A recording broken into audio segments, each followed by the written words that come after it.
Hey guys, I'm Anna, and today I'm going to show you how to fix DirecTV app error code 0326. So first of all, you need to enable airplane mode on your mobile device. Swipe down from the top right of the screen to open up the control center. Over here, in the top left, you'll see an icon of a plane. Tap on this plane icon to enable airplane mode. You'll immediately see your internet connection and phone signal disappear. Wait for around 5 to 10 seconds, and then tap on the airplane mode icon to turn it back off. This should fix the DirecTV app error code 0326. But if it doesn't, then you need to make sure you're running the latest version of the app. Open up App Store on your device, and then tap on this search icon in the bottom right corner. Then search for the DirecTV app. And if you see this update button right next to the app name, simply tap on it to make sure you're running the latest version of the app. This should fix the DirecTV app error code 0326.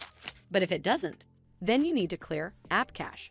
Go to your device settings and then scroll all the way down to General and tap on it. Then tap on iPhone Storage.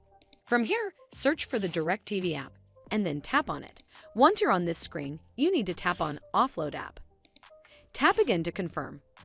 It'll take a bit for processing, and then a reinstall button will show up. Simply tap on it to reinstall the app. This should fix the DirecTV app error code 0326.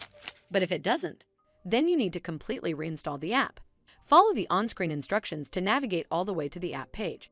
Once you're on this screen, tap on Delete App to uninstall the app from your device. Once uninstalled, you need to open up App Store and then search for the DirecTV app right over here in the search bar, and then click on this Get button to install it back on your device. Well, that's how you fix DirecTV app error code 0326. I hope you found this video helpful, and if you did, make sure you give it a thumbs up to see more videos like this, and don't forget to hit that subscribe button. We'll see you in the next one.